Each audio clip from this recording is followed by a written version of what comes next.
much. I enjoyed our morning speakers.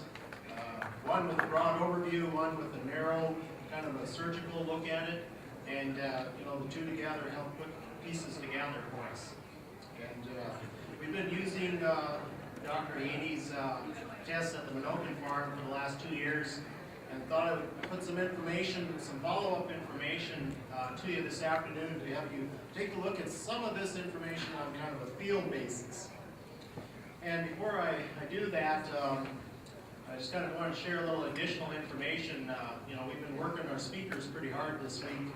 When they got off the plane, we did 3 shop talks, and that's you know, out in Burliegh County, and somebody's shop, and then you know, that farmer invites the surrounding farmers, and then we had kind of a more detailed, intimate setting where you can kind of get into the nuts and bolts of it a little bit more.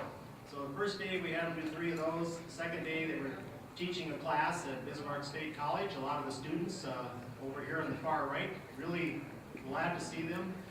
Bobby Bingaman has brought them over from Bismarck State College, and they're all very welcome. We wanted to know that.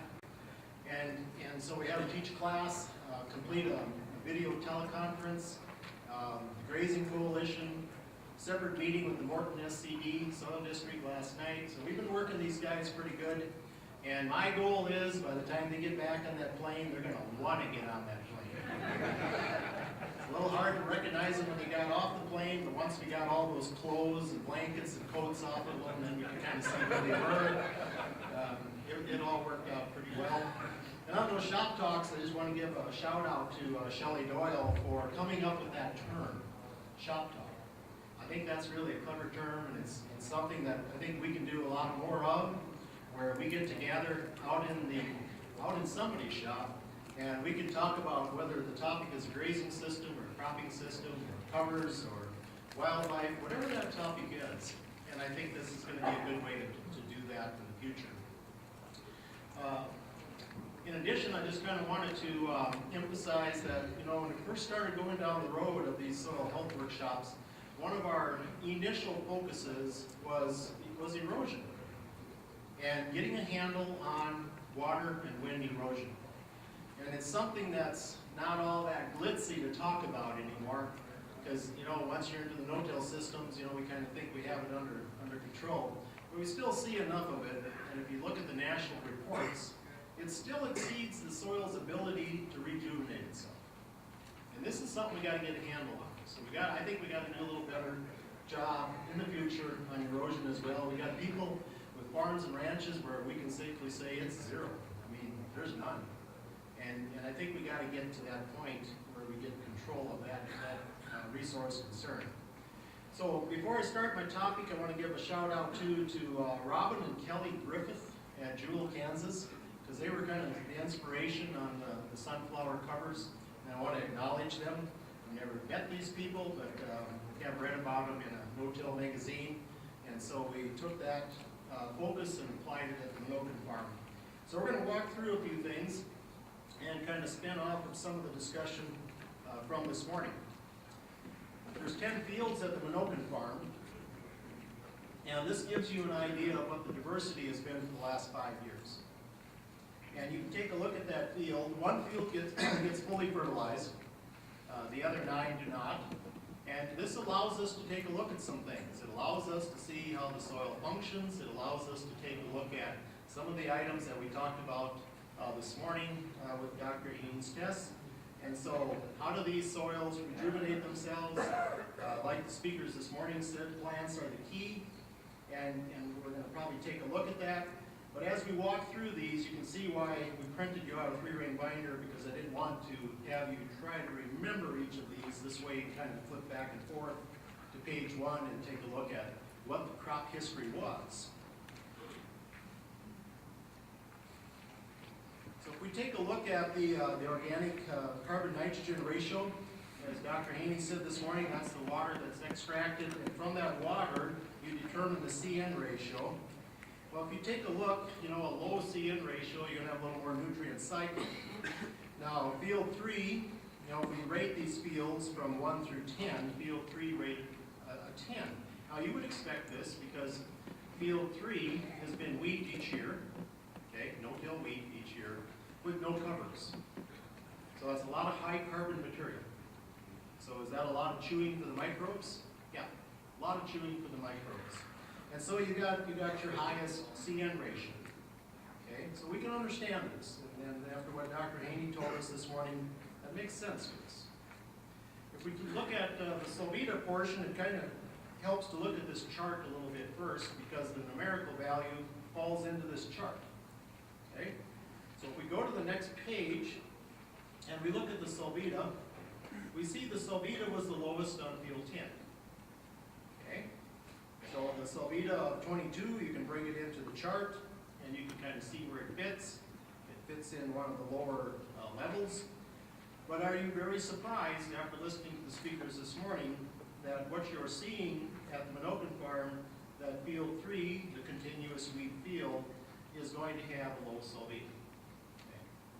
The power of diversity, as you can kind of start to see as you compare it to a monoculture. Okay. If we go to the organic carbon, and what did Dr. Haney call organic carbon this morning? What is it for the microbes? It's the food. Yeah, it's the food. So when you think of the organic carbon, think of the food. It's what he was able to extract out of the soil organic matter, which he called the house. This is the food. Okay. So if we take a look at the food, and we can see that and this is in parts per million, you can see that the field 3 again has got a pretty low food supply. Okay. So as far as the carbon source, so that, there's a reoccurring theme as you go through here when you compare it to the diversity, okay, to the plants. So then if we go to the phosphate, and we can look at the phosphate, and there's phosphate applied each year, to field 3-2, or at least most years. The ranking was a little different there, it came out to a 4. And you can take a look at the full array of fields and you start to get some feel for the inorganic and the organic portions of the phosphate. Similar, if we look at the nitrogen, as far as the pounds per acre, nitrogen, the field 3 came in at number 9. Now, that's an interesting item. If you take a look at field 4, we had 97 units of N. Now, when we do Dr. Haney's test, he's going to give you most likely presently all of the inorganic N, 68 pounds, and he's going to give you a portion of the organic. That portion of the organic, if you recall what he was talking about, is going to be based on your CN ratio, and it's going to be based on your CO2, the respiration of the biology. He's going to use some factors to determine how much of that organic N you're going to get. Well, the interesting thing about field 4 was field 4 yielded 78 bushels of corn. 78 bushels of corn means that you needed how many units of N to produce it? 78, right? Pound per bushel is what we're using. And so it came in really close. It came in within a couple of digits of what his test was. So I found that kind of interesting. And all of a sudden we're thinking, maybe the Texan knows something. He doesn't have a very warm coat, but we won't hold that against him. So that just kind of shows you some of the things when we do some comparison work, when we start taking a look at some of these. And that's really one of the functions of the Menoken Farm. These are 12-acre fields, 10 of them. Allows us to look at some things there and make some mistakes there, maybe before we talk to you in a shop talk, and then move forward. And so it kind of can take some of that out of it. Well, moving into the sunflower production, which we did on field 7 this year, the sunflower production was put in with we had a compost tea and a Soyaplex. Soyaplex is a carbon-based product that I think the organic people use. We used it on half of the field. One of the reasons we used it on half of the field because it was free, and we're not above free. And it is a carbon-based product. If you're going to apply compost, that's a carbon-based product, so this isn't that much different than that. But we applied it all into the seed trench. So we cooked up the compost tea, and if you're not familiar with that, that's extracting the biology out of the compost, putting it into a liquid, added the Soyaplex, and put it down with a tube right into the seed trench. Now, in addition to that, we didn't have any seed treatment. So there was no seed treatment put on here because this is also an attempt to take a look at the insect pollinator world and see if we can bring a habitat in for them at the same time as we look at the nutrient as well. So if you look at the covers, this particular slide, there were 10 broadleaves. And the 10 broadleaves were planted in one 15-inch row, and then the next 15-inch row was the sunflowers. Okay? Now those 10 broadleaves cost $17.50 an acre. Now that's a pretty cheap cover. And what makes it even cheaper is because it was seeded in the spring. And it was allowed to work all summer long.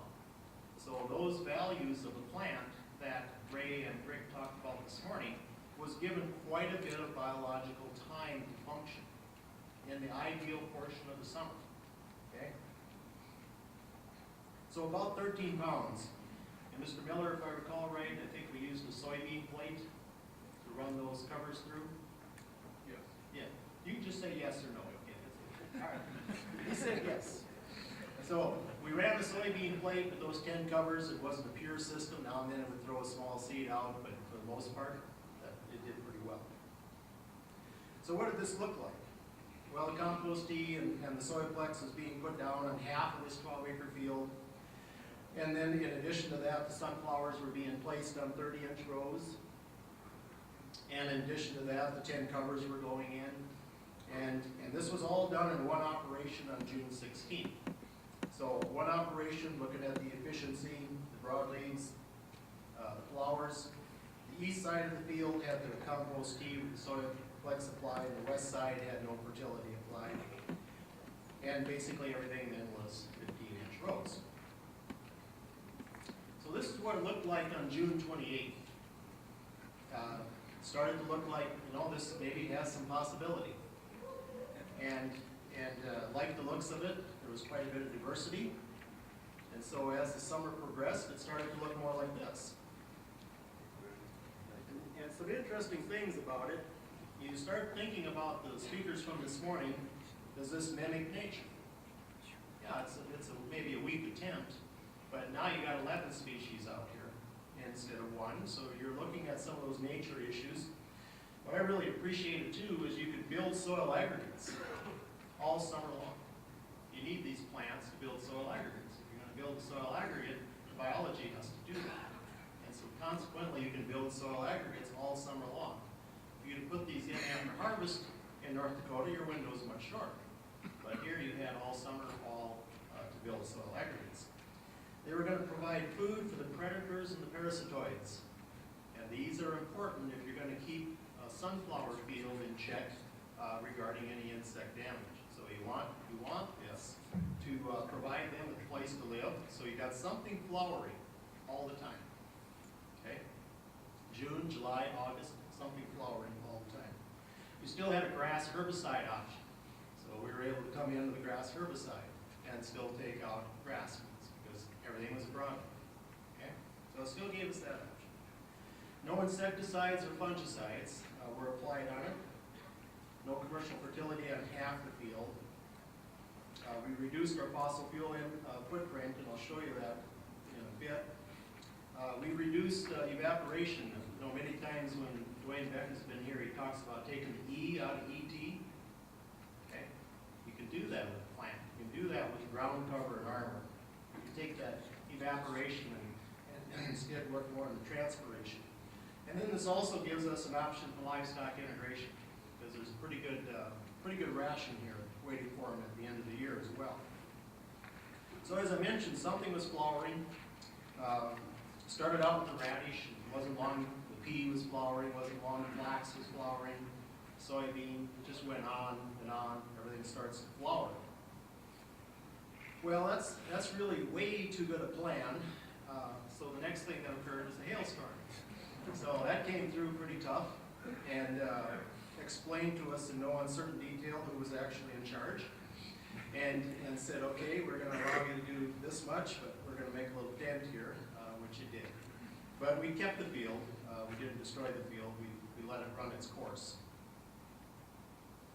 You can take a look, you know, with the fibrous and the taproot combinations here. You know, if you're going to build soils, it's hard to beat a fibrous root. You know, the taproot's going to maybe make a big interstate up and down, but you need the fibrous root to build the soil aggregates. If you're going to build the soil aggregates, this allows this time to happen. And so what's more effective than the combination of these plants together? So then they start to build soil aggregates and just do an outstanding job. Then as we got into August 14th, you know, it was still a fairly respectable field. When you walked it, of course, there was a lot of goosenecking or just no heads at all that the hail knocked off, but it was still a nice field to walk into. And what I really appreciated was the short commute. It was a short commute. You know, if you're going to bring in the insect world, we could have put together maybe a cover crop combination at the edge of the field, maybe an acre or something, and then hope that everything migrated out of that flowering cover crop field onto the sunflower field. Or we can put the refrigerator right beside the workplace. So what we did is we put the refrigerator right beside the workplace. And I was explaining this to somebody, but he just wasn't getting it. And you know, and I said, yeah, it's, you know, they don't have to fly very far. And we eventually got there. But the interesting thing is, when you read the information on insects, one thing is pretty clear, and I'm no expert on this, but the smaller the insect, the less the distance is that they travel. And the larger the insect, the further it can go. And it kind of makes sense. And so here we don't, you know, we can bring them all. And so it was the concept, refrigerator to the office, short commute. Most of you remember the weather we had this summer. We had a wet May, then it shut off, and then we had a wet fall with not much in between. So when you run the numbers from the day it was seeded until September 1, we had 3.37 inches of moisture. Now, I'll address this much. If we would have done this 5 years ago at the Menoken Farm, I don't think it would have done as well. We had to build some soil aggregates. We had to be able to get more water into the profile. We had to build it. So if we'd have put this in 5 years ago, I suspect it would have looked a little tougher. It would have been a little more difficult from the viewpoint of available water. 5 years later, after building capacity, I think then we were in a position to take a look at something like this and see where we can push it. Well, then if we kind of spin off of what Dr. Haney said this morning, and we can kind of take a look at his results before and after. I'm not saying I understand them. I'm just presenting. So let's look at it.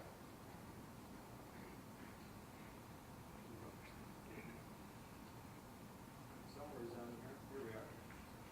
This is what was available in May. Okay? Now, take a look at the inorganic and the organic. What did Dr. Haney say this morning? Which is the one you want big and which is the one you want little? Yeah, you want the inorganic small, you want the organic big. That way, when you come in with the heavy rains, we're not concerned about flushing this away. Okay? So one's more stable than the other. All right? So you can see they weren't quite balanced. The inorganic was a little smaller. But what happened at the end of the year? You look at it at the end of the year now between the inorganic and the organic, and you're going like, look at that. I wasn't expecting that. I don't know that I can even interpret why that totally occurred. That's a question we can ask Rick during the Q&A session, because you know he's not on the plane yet. We still own him yet. Now, if you look at the phosphorus, inorganic, organic, kind of a similar thing happened again at the end of the year. The organic portion of the phosphorus started to get larger than the inorganic portion. The other thing that's kind of interesting is if you look at the total nitrogen didn't change much. But we had a number of legumes in those 10 broadleaves. So I found that kind of interesting. Again, I don't know that I can totally explain that to you, but it's an observation that I wasn't expecting. I wasn't expecting to see as much nitrogen at the end as there was at the beginning. Now, if you go on and you take a look at the organic C-N ratio, what happened to the C-N ratio? Dropped a little. Good thing or bad thing? It's more easily cycling nutrients, isn't it? C-N ratio dropped, it's going to cycle nutrients a little easier.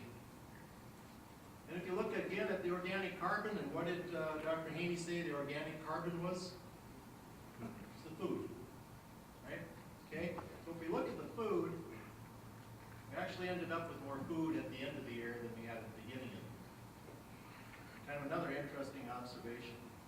The Sobita, we had a 24 in May. Toward the end of October, it was a 34. Wasn't totally surprised by that because we had a lot of diversity. And so you're supplying a lot of root exudates, a lot of carbon coming out of these roots, feeding biology. So it wasn't too surprising. No different than civilizations over the years. If a civilization has enough food, typically it increases. If it doesn't have enough food, it's probably not going to increase. It's probably going to go the other way. So I thought that was pretty interesting to take a look at, especially what, in light of what we talked about this morning with both of our speakers. Then if we take a look a little more specifically at the end of the year, we did the biology this biology test goes to Ward Labs in Kearney, Nebraska.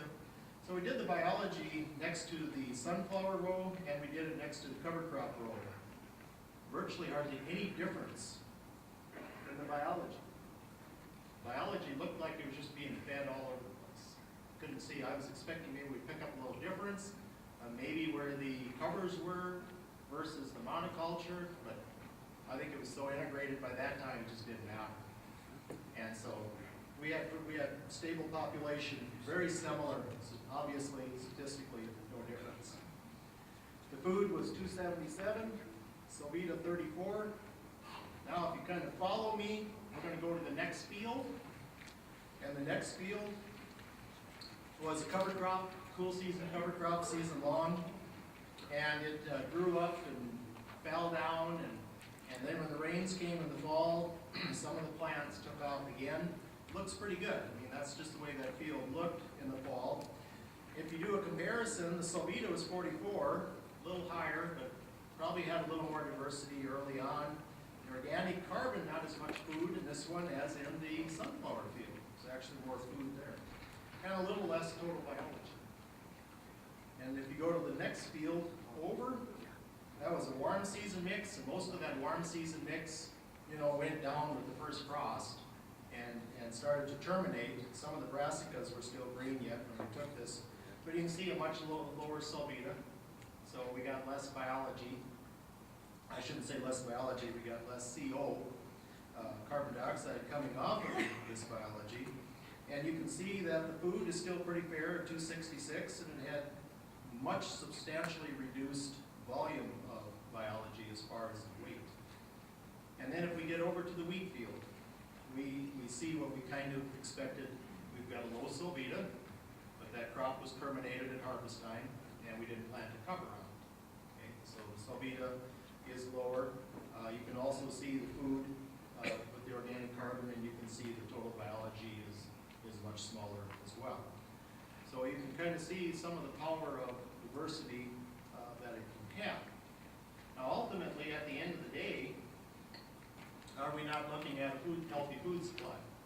And I think from what we can see on this is there's trends that will occur as we go down this road that we might be able to pick out. And I think with this information that Dr. Haney's test is offering, after looking at a couple of years of it through some of our farmers and some of the work at the Menoken Farm, we can see where this can be what we were looking for as far as soil health, food health, and ultimately people health. I've got some of the costs with the hailstorm. It's still, we ran it to the end, it still yielded a little over 700 pounds. We did a spring burn down and we did an in-season chemical operation as well. In fact, I could be wrong in this, Kitty, but I almost think this is probably the cleanest field that we had. Out of the 10 fields, I think this was probably the cleanest field that we had. So it was kind of interesting to follow it. Cover crop seed at $17.50, that's pretty reasonable. And we got a lot of work on it. We treated that cover crop like a rented mule, as Ray Archuleta would say, like a rented mule. Because we got everything out of that cover crop in that plant that we could squeeze out. We got a lot of benefit out of it for $17.50. Okay. Then I dug some plants up. Mr. Reichert. What chemical did you use for your in-season? I think the spring burn down, I think the grass herbicide, Select, use Select for the grass herbicide. Yep. Cleaned it up really nice. And if I recall correctly, I think we used Roundup on the spring application. Could be wrong, but I'm thinking that's what it was.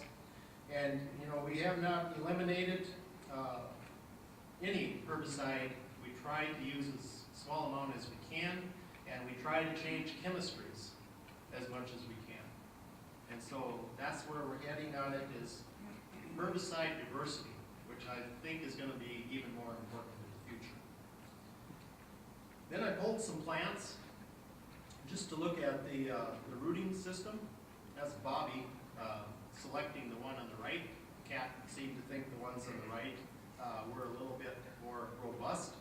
You can kind of judge for yourself. I didn't do a weight on them, but Cat seemed pretty convinced. It was the side with the soil flex and the compost tea, etc. So we did seem to have a pretty good, robust rooting system on that side. I didn't think the other side was bad either, but we had a little more fibrous root on the side with the Cat. Well, ultimately, on all of this, and this was touched on this morning too by Ray, is North Dakota oil production. You know, a lot of our wells, I think, are 3 miles in the Bakken. Correct me if I'm wrong, but anywhere from 2 to 3. How many fingers was that? 2. 2? So 2 miles would be common. Yep. And so we know it's not cheap oil. We know our oil's been increasing. I think this is the number 2 state in the nation right now for oil production. And we know this is going to increase, but we also know this is expensive. And we need to be able to be frugal with it, be glad we have it, and use it wisely. So some of the things that were discussed earlier this morning as far as the energy consumption, so we took a look at that for the Menoken Farm. And the urea production, you know, if you were going to grow 1,800 pound flowers, as an example, 1,800 pound flowers, that's going to take 90 units of N and 0.129 gallons per pound diesel equivalent. So if you stay with me, if you multiply those 2 times each other, the amount of diesel fuel it would take to make, package, transport, and apply that urea is equivalent to 11.6 gallons of diesel per acre. Now, if you go to the phosphorus is not as intensive, but it was still 2.2 diesel fuel equivalents, gallons. Warrior, got a small amount of diesel. Headline, 2 applications, a little over half a gallon of diesel. And so when you put them all together, in this particular case for sunflowers, it was 14.4 diesel fuel equivalents. So when we start taking a look at energy, and this is something I hope to bring more into our conservation planning, and when we plan with somebody, we can also take a look at some diesel fuel equivalents. How much energy does it take to do whatever this function is that we're looking at? And I think this would be just prudent for us to do, and so it's something that we're trying to move forward again.